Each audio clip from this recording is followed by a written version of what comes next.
დაკავებულ პირს ადვოკატი პროცესი არ ყოლია. რატომ? არც ვერ გეტყვით. თავად მოისურვა თუ ჩამოშორდა ვერ გეტყვით, არ ვიცი.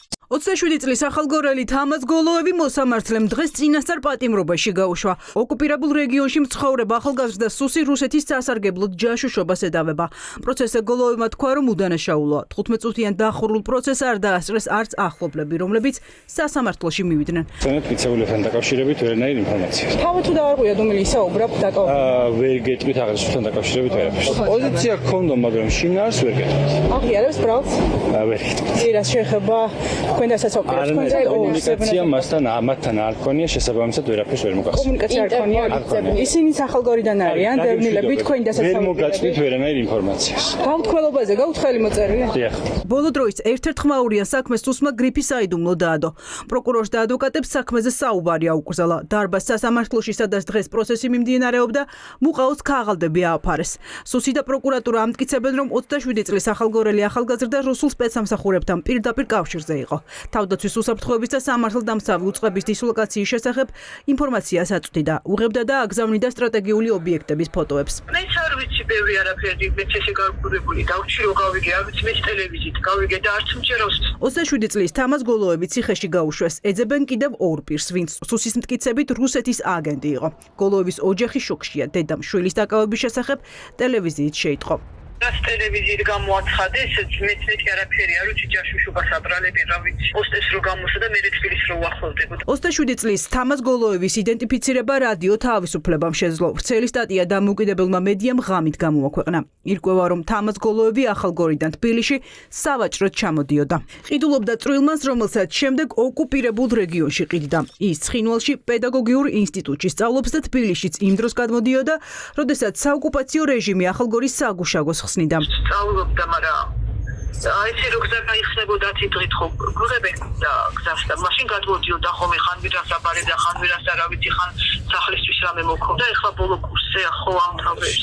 ეს არის პირველი შემთხვევა ქართული ოცნების მმართველობის 14 წლის განმავლობაში, როდესაც გაცხადდა რუსეთის სასარგებლოდ ჯაშუშობაში ბრალდებულის დაკავება. ყოფილი სახალხო დამცველი ამბობს, რომ არ სჯერა გოლოევის აგენტობის. უჩენანუაშვილი გოლოევს პირადად იცნობს. ის ყვება, რომ დაკავებულს ჯანმრთელობის პრობლემებიც აქვს. საუბარი ადამიანზე, რომელიც რამდენიმე დღით შეზღუდული რაოდენობით დროის განმავლობაში გადმოდიოდა თბილისის მერკონტროლებად ტერიტორიაზე და რა თქმა უნდა, როცა საუბარი ჯაშუშებაზე, ხომ? ჯაშუშებზე რუსეთს აქვს შესაძლებლობა საკუთარი ათეული ათასობით მოქალაქე გამოიყენოს, რომელიც დღეს ცხოვრობს საქართველოს ტერიტორიაზე, ხომ? რატომ არ მოხდა გამოვლენა იმ რეალურად იმ ჯაშუშების, რომელიც არიან მათ შორის სახელმწიფო სტრუქტურებში სავარაუდოდ, მათ შორის საზოგადოებაში და რაც შორის იმ რეალური უნარჩვევებით აღჭურვილი ჯაშუშები, რომლებიც მუშაობენ დღენიადაგ საქართველოს ინტერესების წინააღმდეგ. და ხდება ისრების გადატანა განტევების ვაცად კონკრეტული ერთი მოქალაქის ახალგაზრდის გამოყვანა, რომელსაც შეძლოა კონდეს უკვე რაღაც საკუთარი პრობლემები და რეალურად ეს მე ვფიქრობ, რომ გამოძიებამ უფრო მეტად უნდა წარმოადგინოს რეალური მტკიცებულებები და რა ის რაც ჩვენ მოვისმინეთ.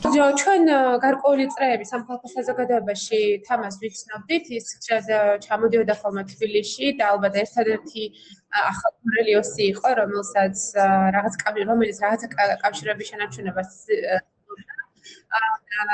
ჩვენ საზოგადოებასთან, თუმცა იმ ფონზე რაცა ვიცი მისი მოწყობილობა, მისი შესაძლებლობები და ასევე ვიცი ის ისტორიები, რომელიც შეხვდა ცხინვალის რეგიონში, de facto სამართალდამცავ ორგანოებთან ურთიერთობაში, სადაც ის მუდმივად განიცდიდა მარგინალიზაციის და აკავების ძალადობის შემთხვევებს.